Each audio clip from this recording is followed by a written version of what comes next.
ኃይለ ሥላሴ ዘ ፓላስ ፎቶ አልበም ወይንም የኢዮቤልዩ ቤተ መንግስት አልበም በሚል ርዕስ የተዘጋጀ አንድ ታላቅ የመጽሐፍ ምረቃ ላይ ተገኝቻለሁ። በመድረኩ በርካታ ልዩ ልዩ ዝግጅቶች እንደሚኖሩ መጽሐፉን በርካታ ያልታዩ ያልተዳሰሱ ሁነቶችን እንደያዘ ሰምቻለሁ። ምርቃው ምን ይመስላል፣ መጽሐፉ ስለምንድን ነው የሚለው ገብተን እንከታተላለን። አብራችን ቆዩ።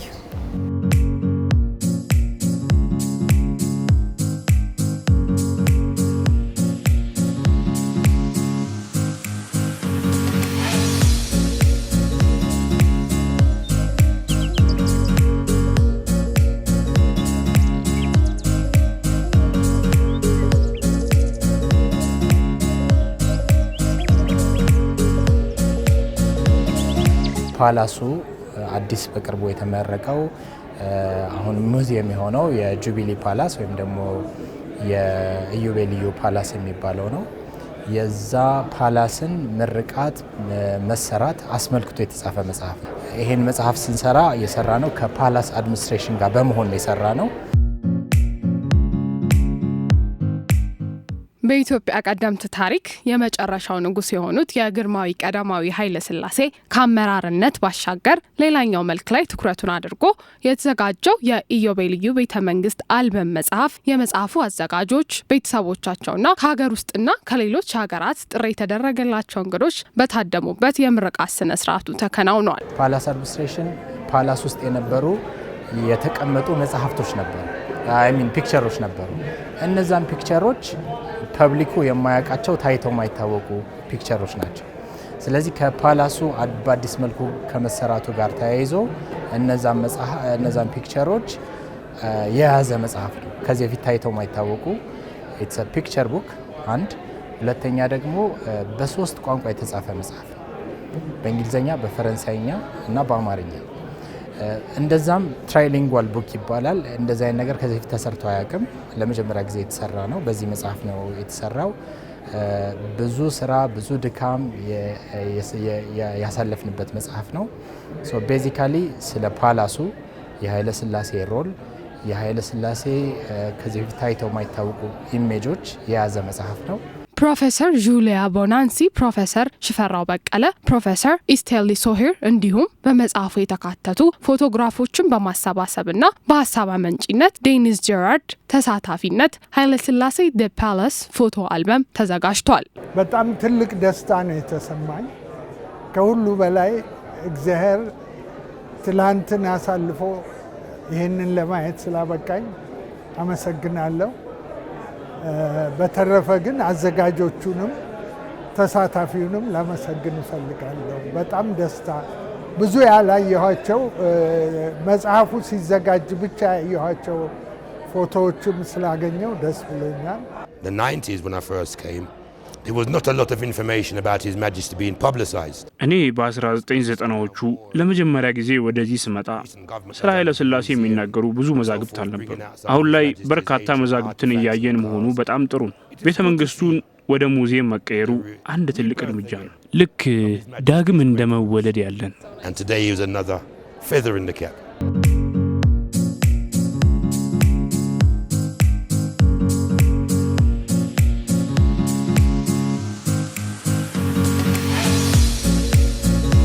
ግርማዊ ቀዳማዊ ኃይለ ሥላሴ በተለይም ከሁለተኛው የጣሊያን ወረራ ኋላ ወደ ሀገር በመመለስ ስልጣነ መንበሩን ሲረከቡ ለኢትዮጵያ አሁናዊ ማንነት መሰረት የጣሉ አበርክቶዎችን አከናውነዋል። የባሪያ ሽያጭን በማስቆም መሰረተ ልማቶችን በማስፋፋት በተለይም ዘመናዊ ትምህርት በሀገሪቱ እንዲስፋፋ በማድረግ ኢትዮጵያን በዓለም አቀፍ ህብረቶችና ተቋማት መስራችነትና አባል እንድትሆን በማድረግ ህገ መንግስትን በመጻፍ ኢንዱስትሪያላይዜሽን እንዲስፋፋ ማድረግን ጨምሮ አያሌ ስራዎችን አከናውነዋል። መጽሐፉ ታዲያ ከአበርክቶቻቸው ባሻገር ሰብአዊ ማንነቶቻቸው፣ ከቤተሰቦቻቸው ጋር የነበራቸው ግንኙነት፣ የሚወዷቸውን ሁነቶች፣ ልምምዶችና ሌሎችም ያልታዩ ያልተነገሩ ገጾችን ከምስል ጋር አዋዶ ይዞ ቀርቧል ነው የተባለው። ብዙ የማናቃቸው ታሪኮች ተነስተዋል። እንደ ሚትም ተብሎ እንደ አፈ ታሪክ የነበሩ ነገሮችም ተነስተዋል እና ብዙ ስለ ኃይለ ሥላሴ ማናቃቸው ነገሮች አይተናል። ኃይለ ሥላሴ ኤምፐረር ዝም ብሎ ዙፋኑ ላይ የሚቀመጥ ብቻ አይደለም። ኃይለ ሥላሴ ሰው ነበረ፣ አባት ነበር፣ አያት ነበረ።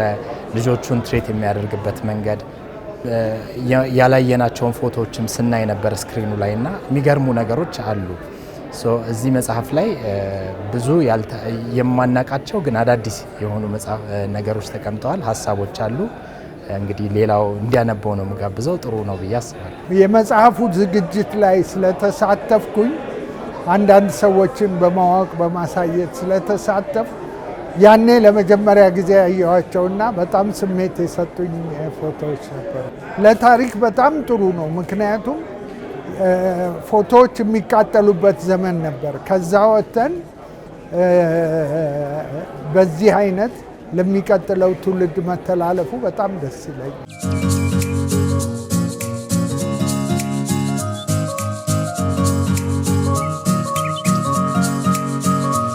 የአፍሪካ ህብረት ኪነ ህንፃ ላይ የነበራቸውን አበርክቶ ለኪነ ጥበብ፣ ለስዕል፣ በአጠቃላይ ለጥበብ የነበራቸውን ፍላጎትና ቀረቤታ፣ ለእንስሳቶች የነበራቸውን ፍቅር እንዲሁም ከዚህ ቀደም ታይተው በማይታወቁ ከ14000 በላይ የፎቶ ስብስቦች ውስጥ ተመርጠው በቀረቡ 80 ምስሎች ጋር በመሆን በተለያዩ ምዕራፎች በመጽሐፉ ተካተዋል።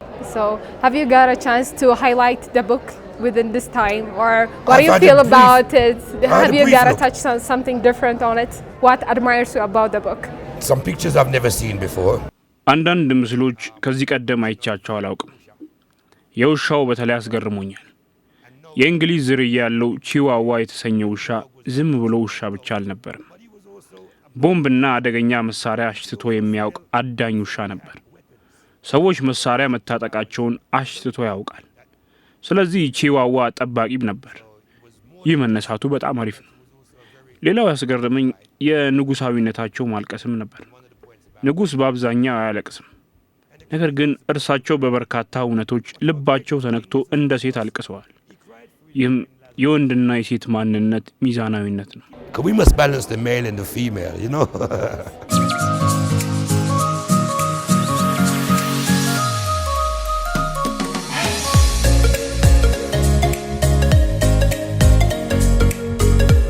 ብዙ ባኬን ፎርዞች ነበሩት።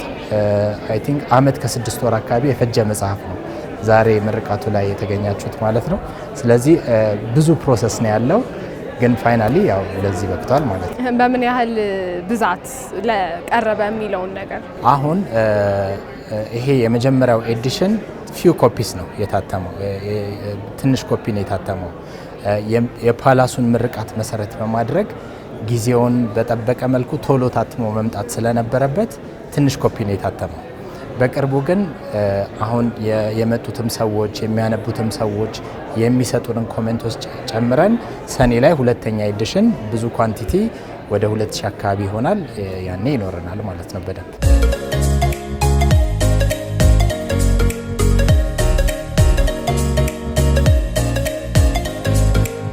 ቀደም ሲል እንግዲህ በመድረኩ እንደተከታተላችሁት የቀዳማዊ ኃይለ ሥላሴ ያልታዩ፣ ያልተሰሙ፣ ያልተዳሰሱ ገጾች በስፋት ተነስተዋል። በመጽሐፉ እንዲሁ በርካታ የእሳቸውን የህይወት ታሪክ ምን ይመስል እንደነበረ እንዲሁም ደግሞ ከስራቸው ባሻገር ደግሞ ሰብአዊ ማንነታቸው ምን ይመስላል የሚለውን ከምስል ጋር አዋህዶ የያዘ መጽሐፍ እንደሆነ ተነግሯል። የኛ ፕሮግራም በዚህ ጋር ይጠናቀቃል። ቀሪ ኒብሲ ፕሮግራሞች ይቀጥላሉ። መልካም ጊዜ።